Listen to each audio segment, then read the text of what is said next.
Boss! The conductor's voice was barely louder than the rain, but it stopped every conversation on Platform 6. The woman with the worn brown suitcase stood beneath the harsh station lights, holding a cream-colored ticket between two fingers. Behind the gate, Marcus Reed watched in silence, his orange work vest damp from the storm, his lunchbox hanging at his side, and no ticket left in his pocket. The conductor stared at the woman as though the entire night had suddenly changed shape. "Ms. Brooks," she whispered, "I didn't know you were coming." 23 minutes earlier, no one at Mercer Central had known her name. The station was crowded with delayed passengers, tired families, business travelers, and workers racing to catch North Star 118, the final train to Riverton. Rain tapped against the glass roof like impatient fingers. Fluorescent lights buzzed above the ticket counter. The departure board flashed 11:56 p.m. in pale yellow letters. Naomi Brooks stood at the front of the line in a faded navy coat, one hand resting on the handle of an old leather suitcase. She placed a printed travel voucher on the counter. "My earlier train was canceled," she said. "Customer service told me this would cover the last departure." Claire Whitmore glanced at the voucher, then at Naomi's plain shoes and weathered suitcase. Her smile was polished, but her eyes had already made a decision. "Vouchers can't be exchanged after 10. Can you show me that policy?" "Ma'am, I'm trying to keep the line moving." "So am I." A man in a charcoal coat sighed loudly behind her. Brett Caldwell checked his watch, then shook his head. "Some of us actually paid for our tickets." A few people looked away. Others watched with the quiet curiosity people often mistake for innocence. Naomi remained still. "I'm not asking for special treatment," she said. "I'm asking you to honor what your company issued." Claire slid the voucher toward a plastic tray marked VNS. "The system says no." "Systems don't speak," Naomi replied. "People do." That was when Richard Vale appeared. The station supervisor wore a silver name badge and the kind of calm expression built for public complaints. "What seems to be the problem?" he asked, though Claire had already leaned close enough to tell him. Naomi explained the canceled train, the voucher, and the promise made by customer service. Richard listened with his hands folded. "I'm sorry for the confusion," he said. "Unfortunately, the final train is full, and the ticket office closed at 11:30. Behind him, the printer clicked. A fresh receipt slid into Claire's hand. Brett's phone chimed. "Priority upgrade confirmed," he announced almost proudly. Naomi looked at the receipt, then at the station clock. It read 11:39. Richard's pleasant expression did not move. That transaction was already in progress. "It wasn't," Naomi said. "I watched him pay." "Ma'am, raising your voice will not create a seat." She had not raised it. That was the first crack. Marcus Reed heard it from 15 feet away. He had just finished a maintenance shift under the East Tunnel, where cold water dripped from old pipes and every hour smelled like steel dust and machine oil.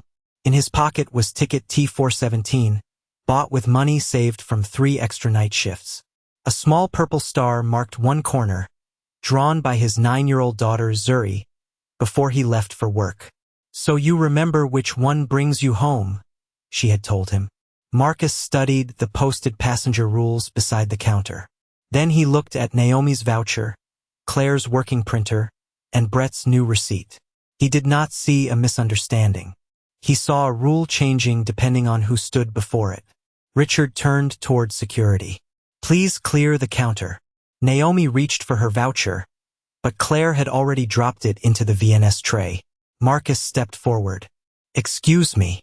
Richard looked at his work clothes before meeting his eyes. "Sir, the line starts back there." Marcus removed ticket T417 from his pocket. The purple star caught the fluorescent light. "I'm not here for the line," he said. "I'm here for the truth." Richard Vale looked at the ticket in Marcus Reed's hand, then gave him the careful smile of a man deciding how little respect he could offer without losing his professional mask. "Sir, unless you have business at this counter, I need you to step aside." Marcus did not move. "Can a paper ticket be transferred to another passenger?" Claire Whitmore glanced at Richard. Richard glanced at the restless line. Brett Caldwell sighed again. Are we really doing this now? Marcus kept his eyes on Claire. Can it be transferred? Yes, Claire admitted. A paper ticket can be transferred if an employee approves it before boarding. Then approve it. The station seemed to breathe differently. Rain rolled down the glass roof in silver streams, and somewhere beyond the platform doors, a train horn sounded low and distant. Naomi Brooks studied Marcus as if she were waiting for the catch. Marcus turned the cream-colored ticket over and placed it on the counter. Claire hesitated before taking a pen. She wrote, "Transfer approved, Claire Whitmore 1142, then pressed her initials beneath the time. Richard watched every stroke. There, Claire said. Satisfied? Marcus picked up the ticket, but before giving it away, he stepped several feet from the counter and called his daughter. Zuri answered on the second ring.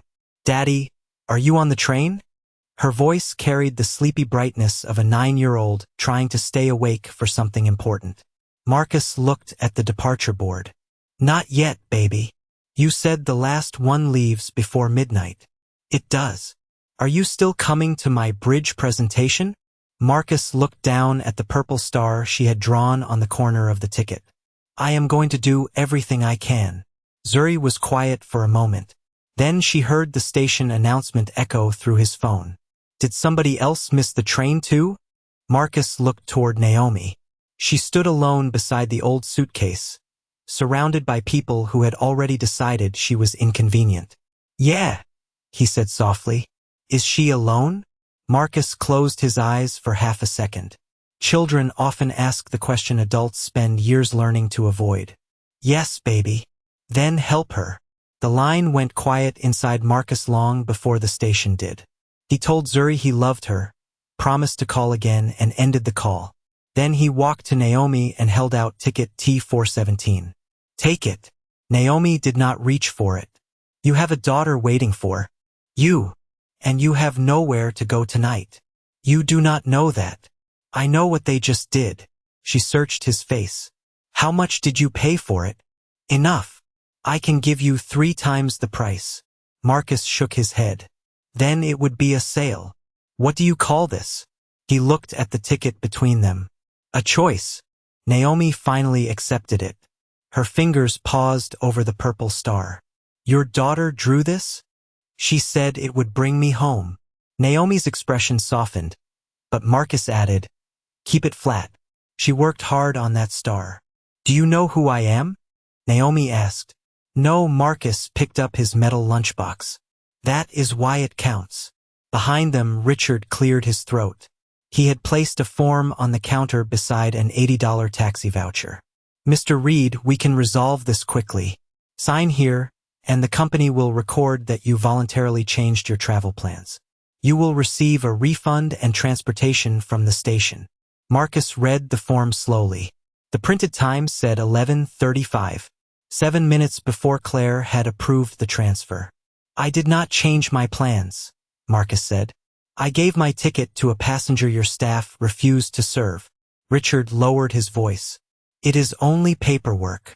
Marcus slid the form back. Paperwork becomes the truth when good people sign lies. Claire looked down. Brett stopped checking his phone. Naomi reached for the form and read the timestamp herself.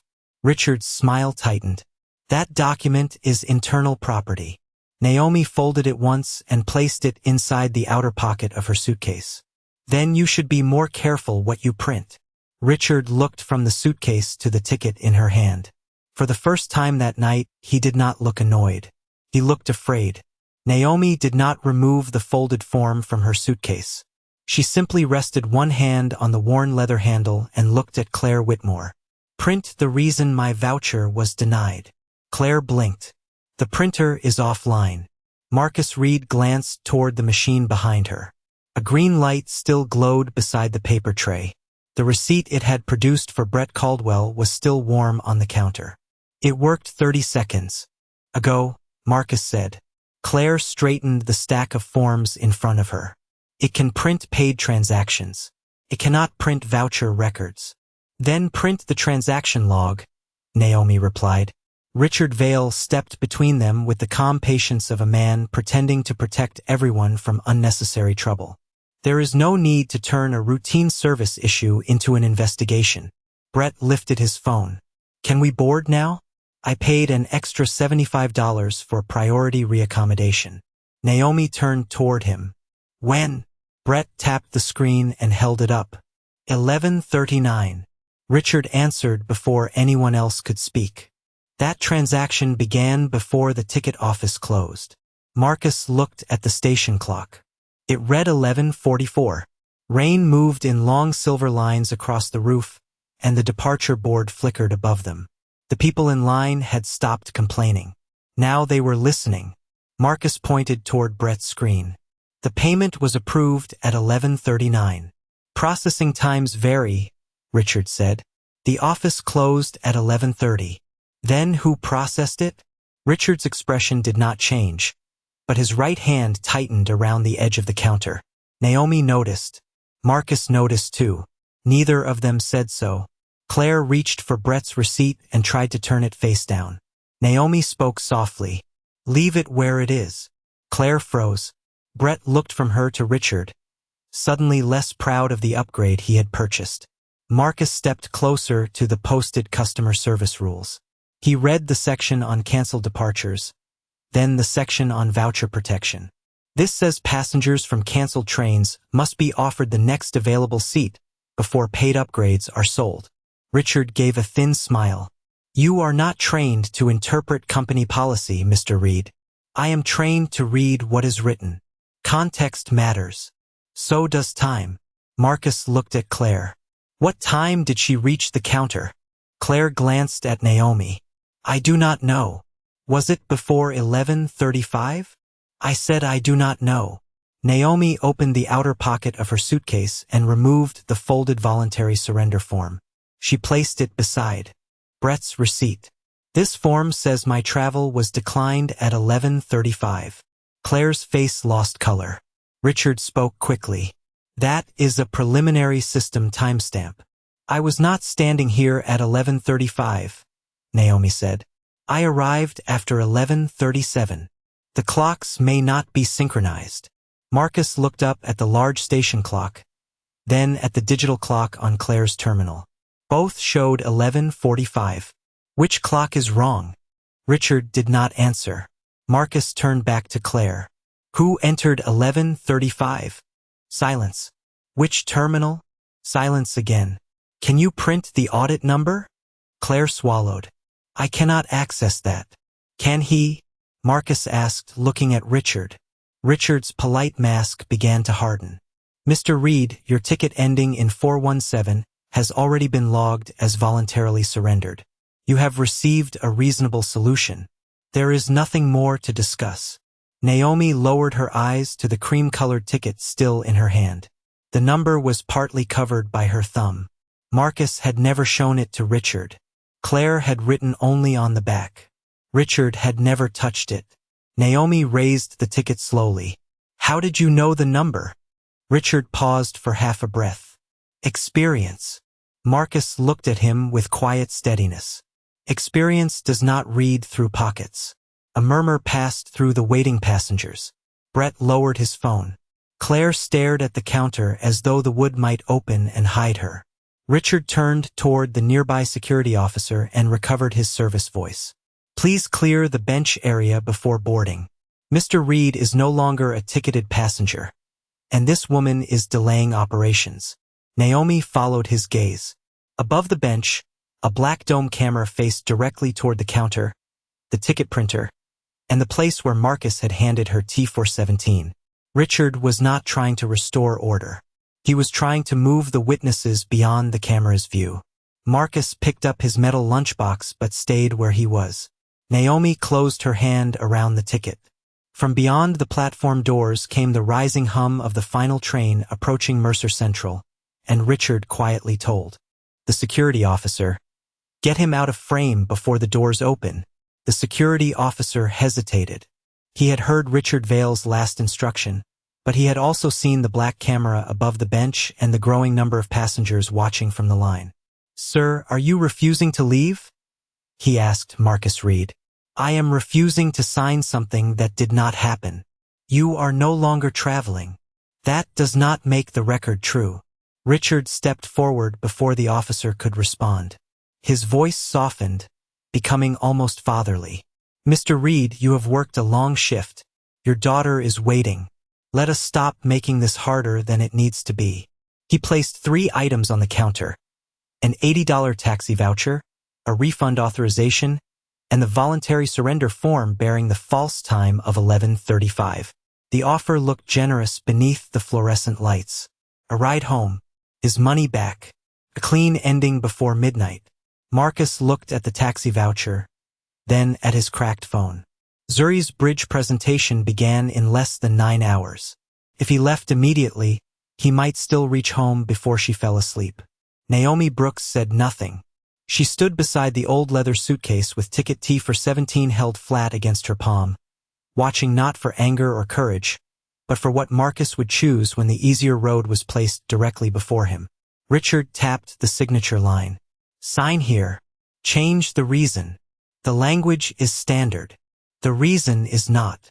You gave away your seat after your staff refused to honor her voucher. Richard's smile remained in place. No one is accusing you of doing anything wrong.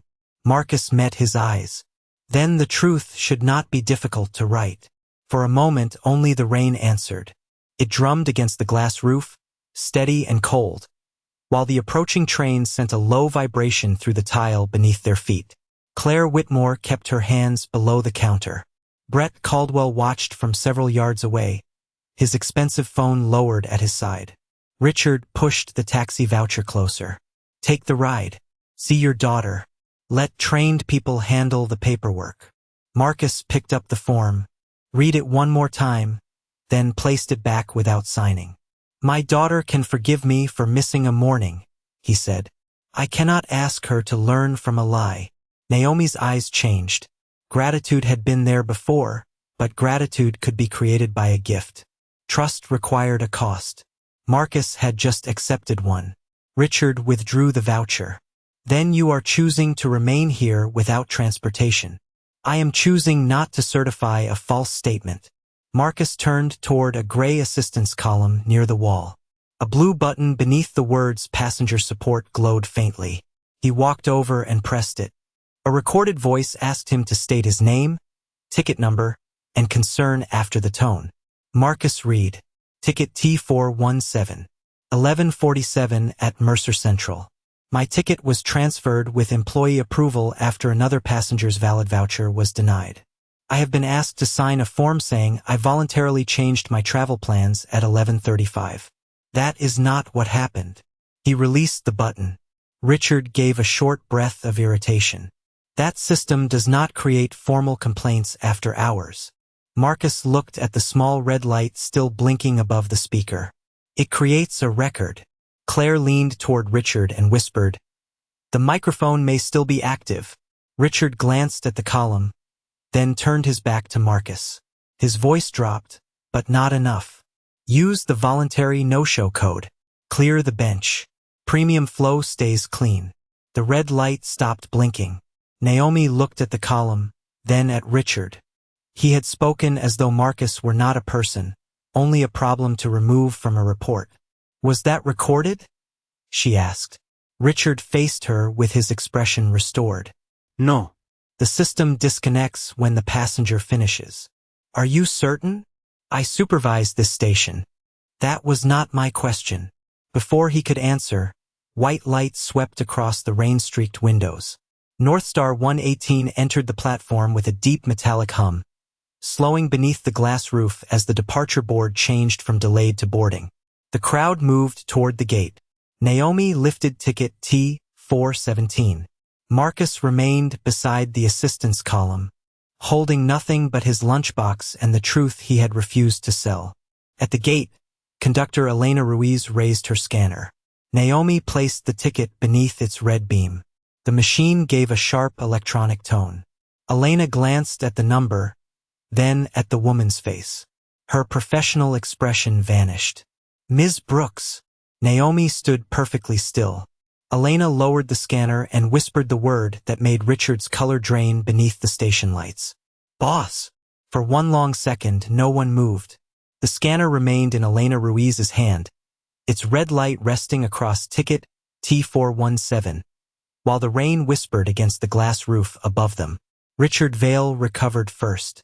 Miss Brooks, he said, stepping forward with sudden warmth. We were not informed that the chief executive officer would be visiting tonight. Naomi turned toward him. Her face was calm, but the softness Marcus had seen earlier was gone. That was the point. Claire Whitmore's hand slipped from the counter, and the red closed stamp fell onto the floor. Brett Caldwell lowered his phone. The passengers who had laughed, sighed, or looked away now stood in a silence heavier than any accusation. Richard adjusted his silver badge. There has clearly been a misunderstanding. Then the records will make it simple, Naomi replied. She looked at Elena. Do not clear the scanner. Elena nodded at once. The local memory still has the ticket activity. Preserve it. Naomi pointed toward the platform camera, the ticket counter, and the gray passenger assistance column. Preserve the video, the counter transaction log, the seat reassignment list, the assistance recording, and every change made to this departure after 11:30. Richard's smile weakened. We can review all of that privately in the morning. No, Naomi said. We will preserve it tonight. Marcus stood several yards away, his metal lunchbox still hanging at his side. Naomi walked back toward him and held out the ticket. The purple star Zuri had drawn remained visible near the corner. This belongs to you. Marcus did not take it immediately. What about your seat? There is a later company car. That is not the same as a train. Home. No, Naomi said quietly. But I have choices you were not given. Marcus accepted the ticket, then looked toward Claire. Keep my name on the transfer record. Richard lifted a hand. Mr. Reed, the transfer was never completed in the central system. It was completed at the counter, Marcus said. Your employee wrote the approval. Naomi turned the ticket over. Claire's handwriting was still there. Transfer approved, Claire Whitmore, 1142. Did you write this? Naomi asked. Claire glanced at Richard before answering. Yes.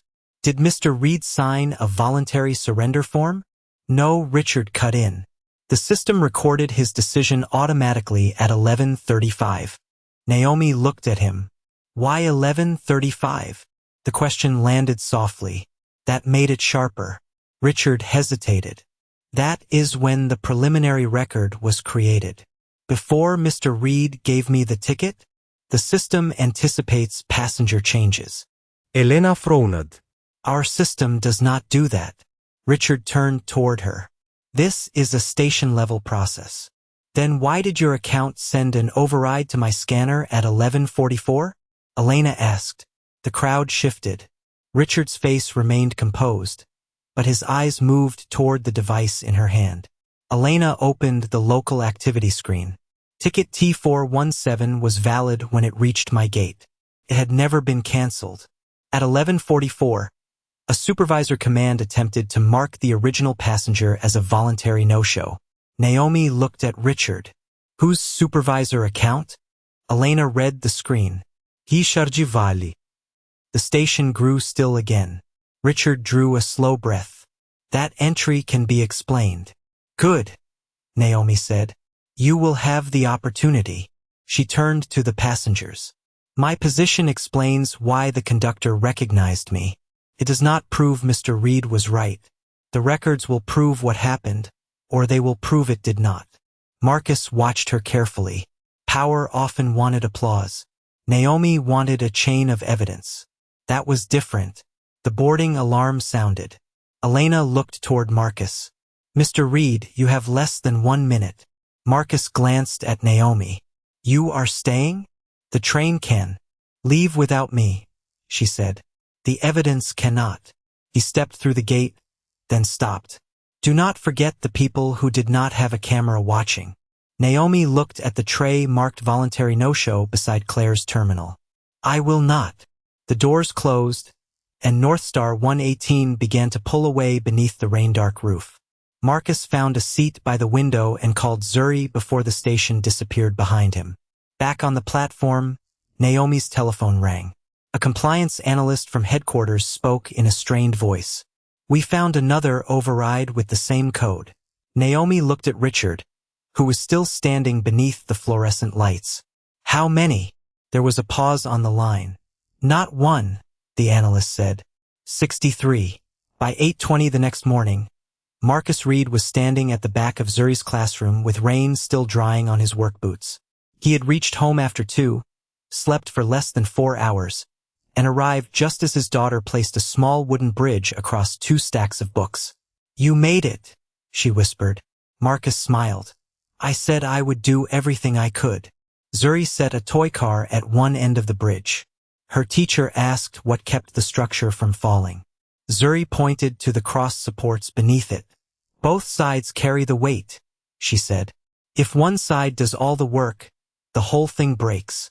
Marcus felt those words settle somewhere deep. Around him, parents lifted phones and applauded as the little car rolled safely across. For 10 quiet minutes, he was not a witness, a passenger, or a man whose name had been changed inside a computer. He was simply her father. After the presentation, Zuri slipped her hand into his. "Did the lady get home?" Marcus looked through the classroom window at the gray morning beyond the glass. "Not yet." Was she really important? She was important before anybody knew her job. Zuri considered that, then nodded as though the answer made perfect sense. Marcus's telephone rang before they reached the hallway. Naomi Brooks spoke from a conference room at North Star Rail Holdings. Her voice was calm, but the night had not left it. "We completed an initial review." "How many records?" Marcus asked. 63. Most involved the final train. Many belonged to passengers using cancellation vouchers, senior discounts, or employee travel credits. Several were hospital workers, janitors, warehouse employees, and parents traveling after late shifts. Each file claimed the passenger had voluntarily chosen not to travel. Each file had been closed without compensation. "Richard Vale has retained an attorney," Naomi said. "He claims the changes were caused by delayed synchronization between station terminals." "Can that happen?" "A time delay can happen. The same wording, the same supervisor access, and the same paid upgrades appearing afterward cannot happen 63 times by accident." Marcus watched Zuri join her classmates near the door. "What do you need from me?" The legal department prepared an individual resolution. Full refund, transportation expenses, additional compensation, and removal of the voluntary surrender entry from your record. Naomi paused. "There is also a confidentiality agreement." Marcus said nothing. The hallway smelled of construction paper, floor wax, and coffee from the teacher's lounge. Children moved around him carrying science projects made from cardboard and glue. It was an ordinary morning, which made the choice feel even more important. "What happens to the other files?" he asked. "They remain under review. Before or after mine closes?" Another pause. "After." Marcus looked down at Zuri's bridge. "Open the other files before you close mine. The offer could help you and your daughter." "I know. You are allowed to accept help. Help does not require silence." Naomi leaned back in her chair. She had believed Marcus when he gave away the ticket. She had trusted him when he refused to sign a lie. Now, when the station was miles away and no crowd was watching, he was choosing strangers over a private reward. That was not pride. It was character. "Then we will not settle your case separately," she said. "We will hold an independent compliance hearing at Mercer Central. External auditors, employee representatives, and affected passengers will be invited." Marcus nodded slowly. "I will give a statement. Only what you saw and heard. That is all I have. That may be enough." By noon, Marcus had written 6 careful pages. He included times, names, exact words, and the moment Claire Whitmore approved the transfer. He did not call Richard corrupt. He did not guess what Brett Caldwell believed. He described the facts and left judgment to the evidence. At 3:15, Naomi received a letter from Richard's attorney. It stated that Marcus had willingly surrendered his ticket and signed the required form.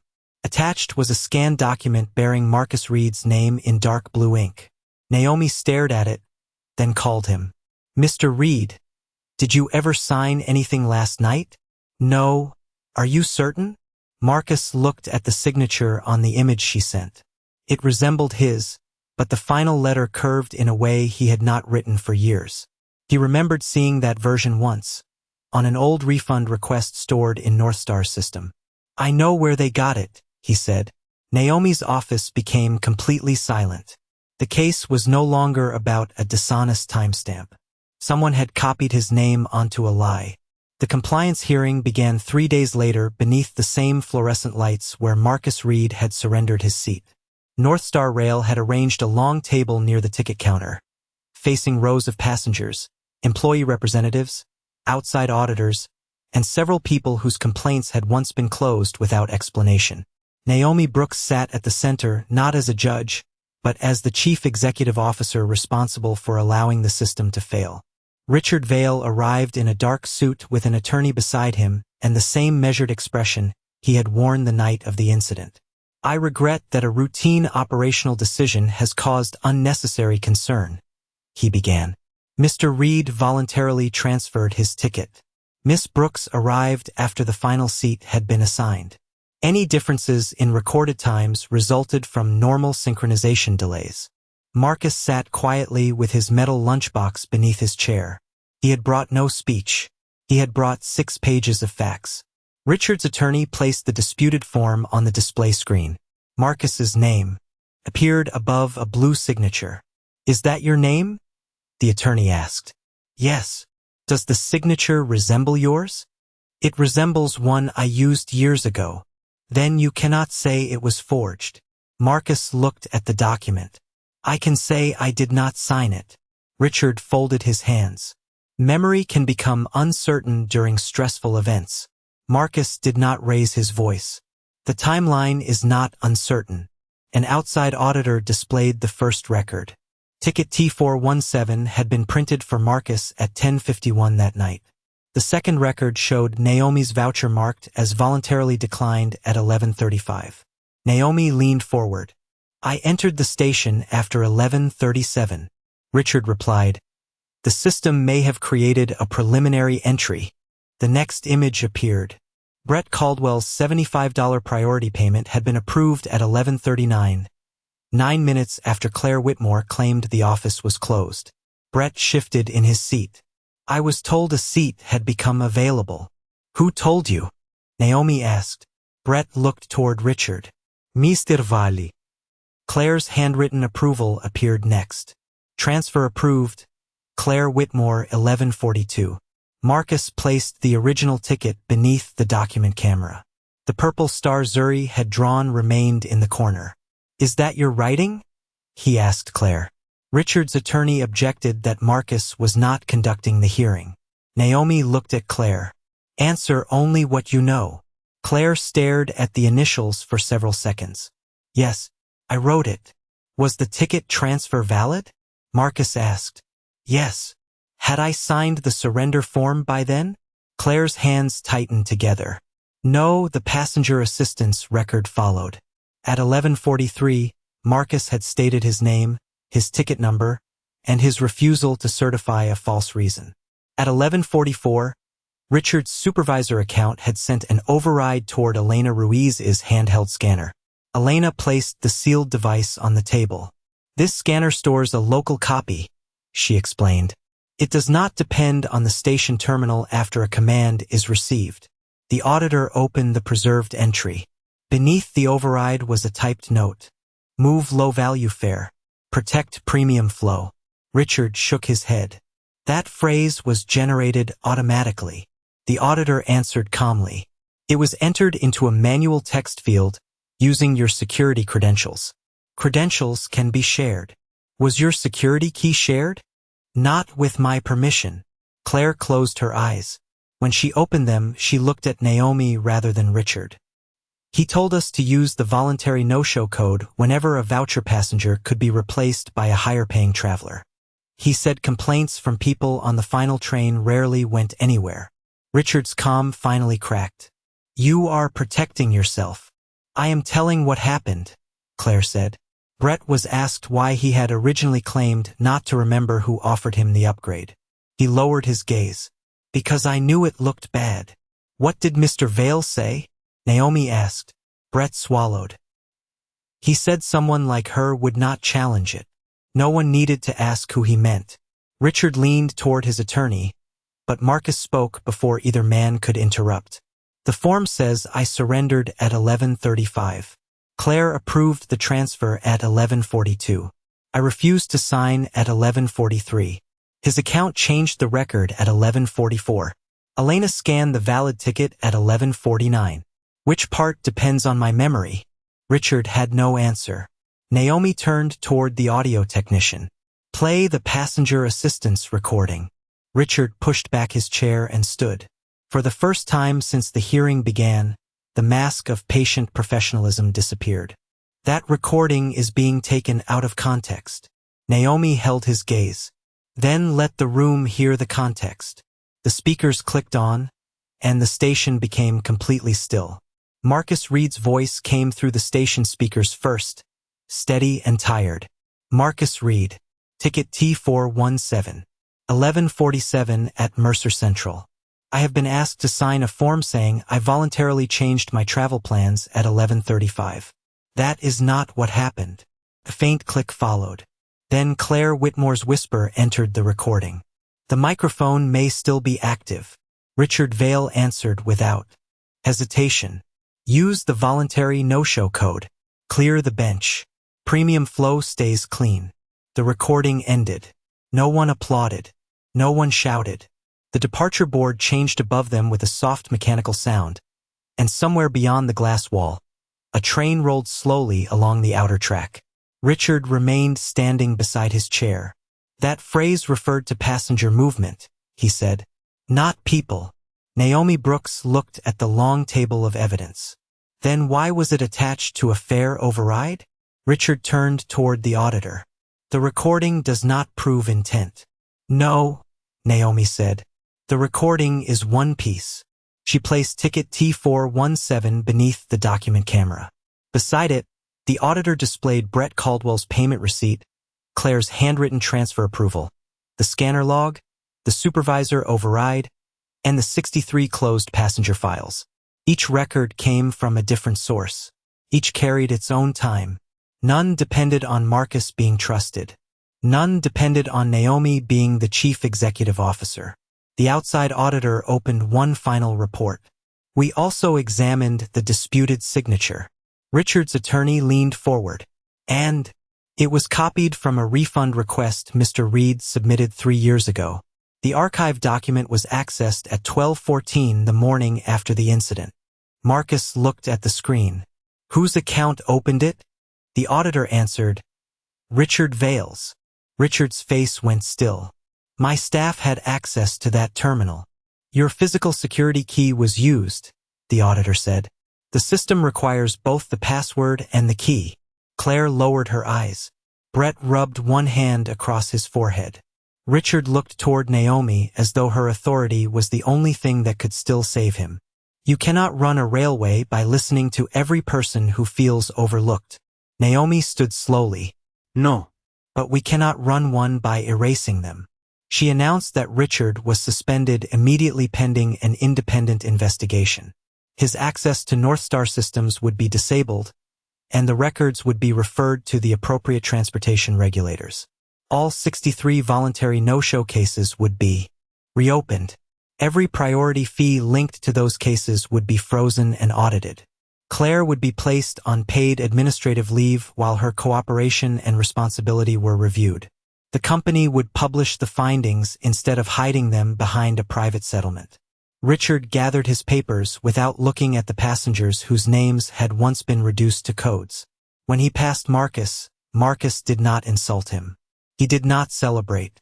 Quiet dignity had never needed another man's humiliation.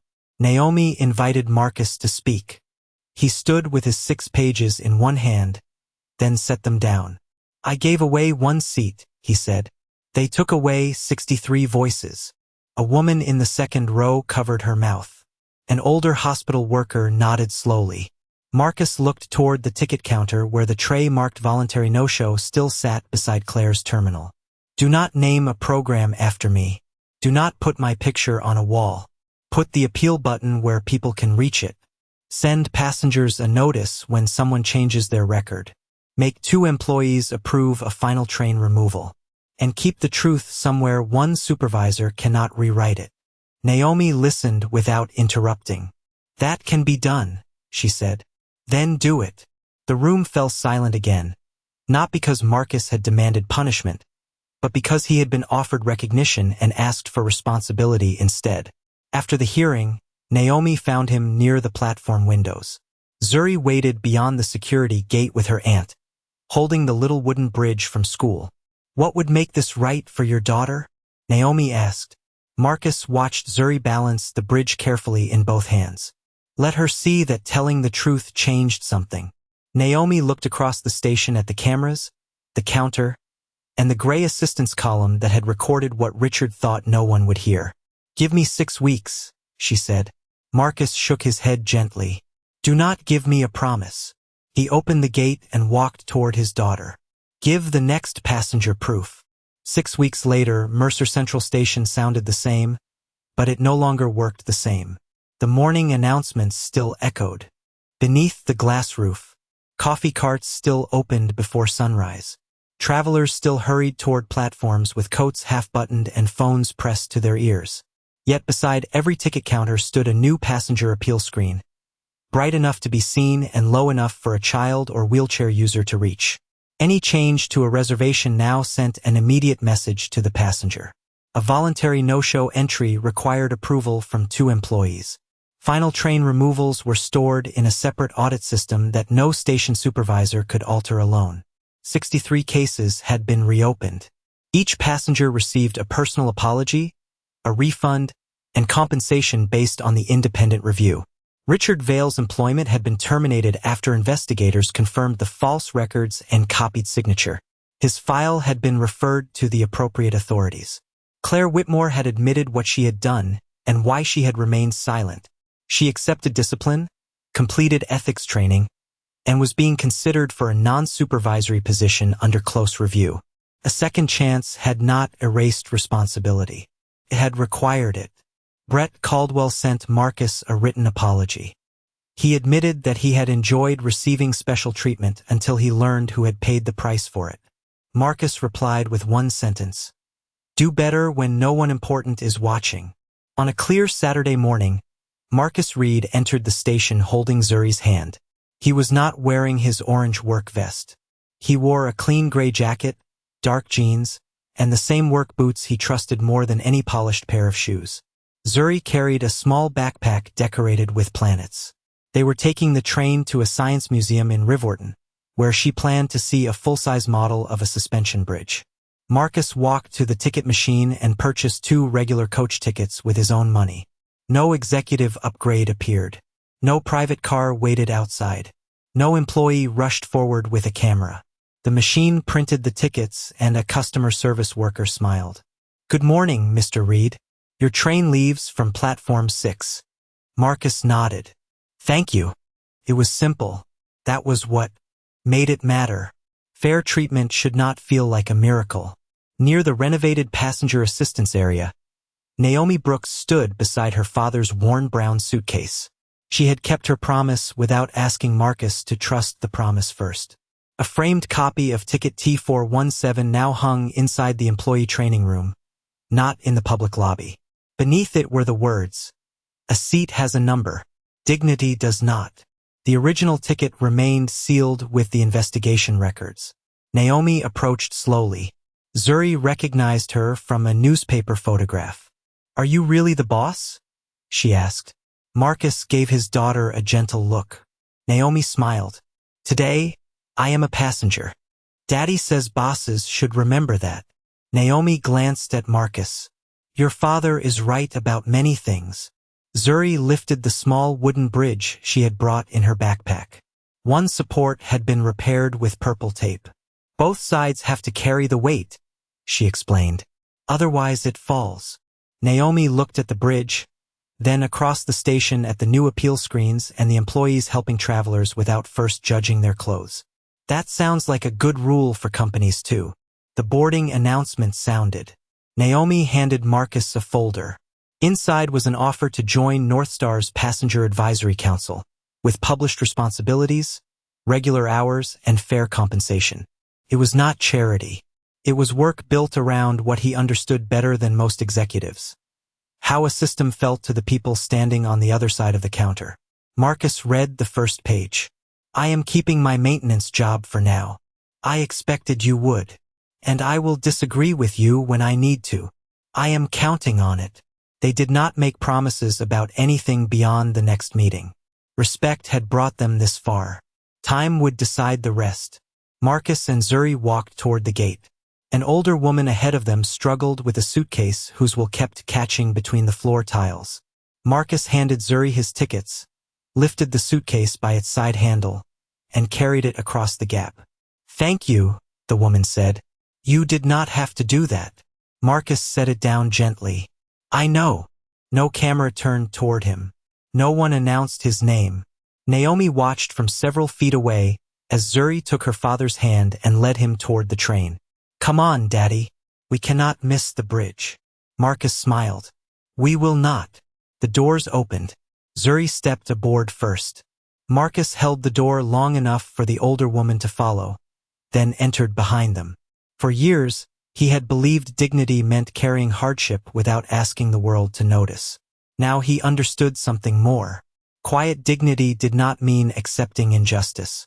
It meant telling the truth without becoming cruel, helping without demanding reward, and leaving the door open for the next person. The train pulled away beneath the morning sun. Mercer Central remained busy and loud. But this time the system did not need a powerful woman standing nearby to remember that every passenger mattered.